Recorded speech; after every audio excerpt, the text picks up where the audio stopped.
Hello दोस्तों, क्या आपके साथ कभी ऐसा हुआ है कि आपने बिना सोचे समझे किसी विशेष फैसले को लिया और बाद में खुद से ये पूछते हैं कि मैंने वाकई क्यों ऐसा किया। जी हाँ, ये हमारे ब्रेन की वजह से होता है। हमारा ब्रेन दो हिस्से में बटा हुआ है, सिस्टम 1 और सिस्टम 2। चलो मैं इसको एक्सप्लेन करता हूँ जिससे समझ सकते हैं कि ऐसा क्यों होता है। सिस्टम 1 विचार वह है जो हम बिना किसी मेहनत के करते हैं, जैसे कि अचानक ट्रैफिक के बारे में सोचना या फिर किसी और काम के बारे में सोचना जिससे हमें मेहनत नहीं करनी पड़ती। और सिस्टम 2 वह विचार होता है जो हमें मेहनत करने पे मजबूर कर देता है, उसके लिए हमें मेहनत करना ही पड़ता है, जैसे कि किसी भी मैथ के क्वेश्चंस को सॉल्व करना। अब हम सिस्टम 1 की ओर आते हैं। सिस्टम 1 को और अच्छे से समझते हैं। यह एक ऑटोमेटिक एंड एक्सपीरियंस और तेज सोचने की प्रक्रिया है जो स्वतंत्रता और तेजी से काम करता है। यह हमारे मन का वह हिस्सा है जो चेहरों को पहचानता है, परिचित वाक्यों को पूरा करता है और हमें रोजाना की स्थितियों में बिना ज्यादा सोचे समझे काम में मदद करता है। सिस्टम 1 बहुत ही कुशल और पैटर्न और ह्यूरिस्टिक का उपयोग करके फास्ट तरीके से वापस हमारा रिजल्ट लाने की कोशिश करता है। अभी ह्यूरिस्टिक्स क्या होता है आगे की वीडियो में हम जानेंगे, लेकिन अभी सिस्टम 1 पे फोकस करते हैं। मैं आपको एक एग्जांपल देता हूँ जिससे आपको और अच्छे से समझ में आएगा। जब हम अपनी कार से या बाइक से घर जाते हैं तो हमारे घर के रास्ते की ओर हमारी गाड़ी ऑटोमेटिकली मुड़ जाती है, मतलब जिधर की तरफ हमारा रास्ता ऑटोमेटिक उधर की तरफ लेफ्ट और राइट और चलते रहता है। और कभी हम ये सोचते हैं रास्ते में कि हमें किस दुकान से कुछ सामान लेना है, लेकिन हम अपने घर की ओर बढ़ जाते हैं और दुकान पीछे रह जाती है। तब जाके हमें अचानक याद आता है, यार मेरे को तो पीछे जाकर दुकान से सामान लाना था, लेकिन वो सामान नहीं ला पाए। क्यों? क्योंकि सिस्टम 1 के पास सीधा सीधा मैसेज पहुंच गया कि आपको घर पहुंचना है, तो वो फास्ट तरीके से आपको घर पहुंचाने की पूरी कोशिश करता है। अब हम आते हैं सिस्टम नंबर 2 की ओर, जो कि मैं आपको thinking fast and slow book की समरी तो नहीं कहना चाहता। क्यों? क्योंकि किसी भी बुक को लिखने में ऑथर के 2 से 3 साल का समय लगता है। उस 2 से 3 साल के समय में ऑथर अपने 10 से 15 साल के एक्सपीरियंस को हमारे साथ रख देता है। अब आप खुद सोचिए, 2 से 3 साल बुक को लिखने का समय और 10 से 15 साल के एक्सपीरियंस को 10 से 15 मिनट की वीडियो के अंदर उनको समराइज करना एक तरफ से अन्याय है, उस ऑथर के लिए अन्याय है। और अगर कोई बुक लवर होगा तो उसे भी चीज पसंद नहीं आएगी। इसीलिए मैं आपको thinking fast and slow book की समरी नहीं पूरी सीरीज देना चाहता हूँ, जो कि ये इस सीरीज का पहला पार्ट है। अगले पार्ट के लिए प्लीज चैनल को सब्सक्राइब करके नोटिफिकेशन बेल को हिट जरूर कर, जिससे कि आपको इसकी सेकंड पार्ट जब भी आए सबसे पहले आप तक जरूर पहुंचे। अब हम इस वीडियो में 3 लेसन समझेंगे। 3 की लेसन में से पहला की लेसन हमारा आ गया था सिस्टम 1 एंड सिस्टम 2। और इस बुक में ऑथर ने माइंड के बारे में, हमारे ब्रेन के बारे में ऐसे एग्जांपल्स और ऐसी चीजें बताए जिसके बारे में आप सोच के समझ के आपको अपने आने वाले डिसीजन को कैसे बेटर तरीके से ले सकते हैं, उसमें और भी ज्यादा हेल्प मिलेगी। लेकिन इसके लिए हमें बुक पढ़नी होगी या फिर आप पूरी बुक सीरीज आपको देखनी होगी। अब हम आ जाते हैं सिस्टम नंबर 2 पे। जी हाँ, सिस्टम नंबर 2 एक विचारपूर्ण और धीरे सोचने की प्रक्रिया है जो सावधानी से सोच समझकर प्रक्रिया करता है। सिस्टम 2 काम करने में ज्यादा मानसिक ऊर्जा खर्च करता है। एक एग्जांपल से समझते हैं। किसी मैथ के क्वेश्चंस को हल करना या किसी टफ लेसन को याद करने की कोशिश करते हैं तो इसमें काफी टाइम लगता है। इसमें हमारे ब्रेन की सिस्टम 2 की रिक्वायरमेंट होती है, क्योंकि इन्हें आसानी से बिना सोचे समझे नहीं कर सकते। सिस्टम 2 को जल्दबाजी से नहीं, उसको पूरे तर्क, पूरी कैलकुलेशन के साथ करने की आवश्यकता है। और मैथ के क्वेश्चन को सोल्व करना या किसी लेसन को याद करना, उसके पूरे कैलकुलेशन और उसको अच्छे से याद करने के लिए पूरे मूल्यांकन की आवश्यकता होती है। अब हम आ जाते हैं हमारे इस लेसन के दूसरे की लेसन की ओर, जिसका नाम है एंकरिंग बायस। जी हाँ, एंकरिंग बायस, इसमें ऑथर बताते हैं कि पहले से हमारे पास जो इन्फॉर्मेशन होता है हम उसी के बेस पर अपना अगला निर्णय लेते हैं। एंकरिंग बायस एक प्रकार की मानसिक छल है जिसमें हम बिना जानकारी के एक पुराने रिजल्ट से ही अगले काम का परिणाम जान जाते हैं, और अब भी यही होगा, ये हम एक पहले से ही अपने दिमाग में फिट कर लेते हैं कि हाँ उसका ये हुआ था तो इसका भी यही होगा। इसका बेस्ट एग्जांपल हमारे अपने पेरेंट्स को देखकर समझ सकते हैं। मुझे नहीं पता आपके पेरेंट्स कैसे हैं, लेकिन मेरे पेरेंट्स एंकरिंग बायसेस के शिकार हैं।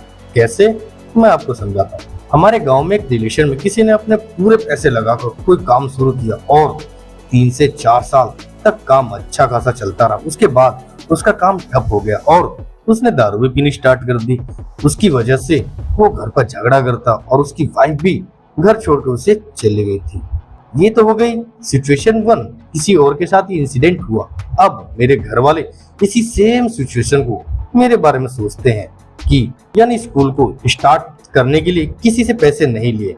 बस संदीप महेश्वरी सर की सोच की वजह से वो कहते हैं ना कि जिस काम में आपका मन लगता है उसे बस कर दो, चाहे छोटे लेवल से ही।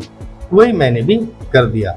2 कमरे रेंट पे लिया, ट्यूशन स्टार्ट किया, ट्यूशन के साथ स्कूल, और फिर धीरे धीरे वो 2 कमरे 15 कमरों में कब बदल गया मुझे भी पता नहीं चला। बस अपने काम पर फोकस और कुछ नहीं। अब यह आती है मेरे घर वालों की एंकरिंग बायस के एग्जाम्पल से। और अब मेरे घर वाले उस आदमी की सिचुएशन के बारे में मेरे बारे में भी सेम वही सोचते हैं जो उसके बारे में सोचते थे कि जो काम लिया उससे वो मुझसे कहते हैं कि बस बहुत हुआ, इसमें जितना पैसा निकाल सकते हो निकाल लो, इससे बाहर निकलो नहीं तो बर्बाद हो जाओगे। बिजनेस में वो भी 3-4 साल बाद बर्बाद हो गया था और तू भी 3-4 साल में बर्बाद हो जाएगा। उस आदमी के साथ ये हुआ था तो तेरे साथ भी ये हो सकता है, तो प्लीज जल्दी से इसको बेच बाच के साइड आ जा। और मैं उससे पूछता हूँ साइड आने के बाद मैं करूंगा क्या?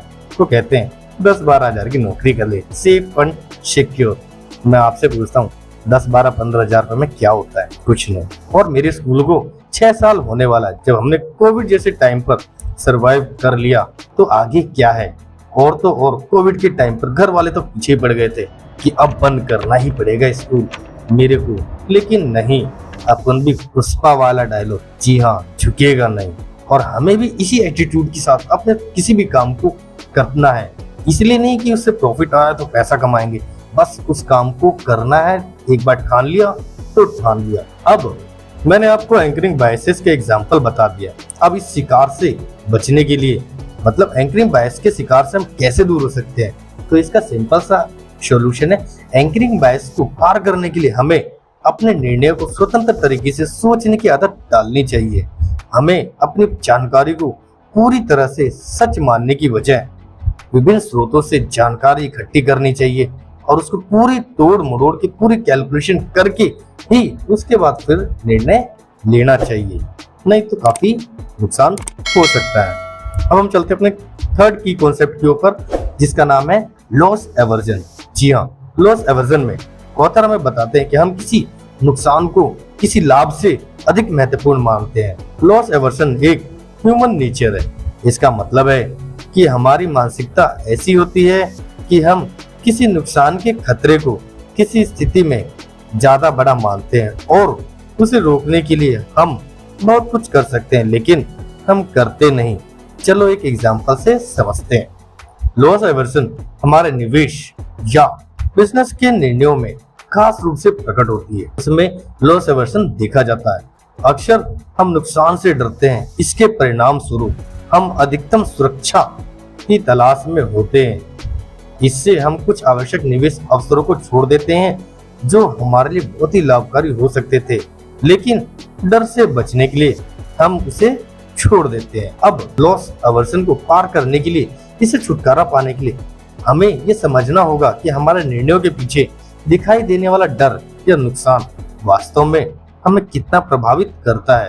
अर्थात हमें अपने निवेश निर्णयों को विचारपूर्ण तरीके से लेना चाहिए और नुकसान को पूरे कैलकुलेशन मतलब सिस्टम 2 ब्रेन का यूज करके अच्छे से माप लेना चाहिए कि हम एवे ही उससे डर रहे हैं या फिर कोई नुकसान हो भी सकता है।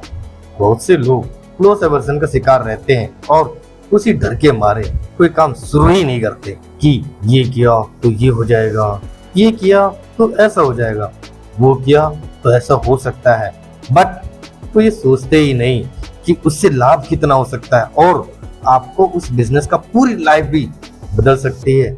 और जॉब से क्या बदलेगा?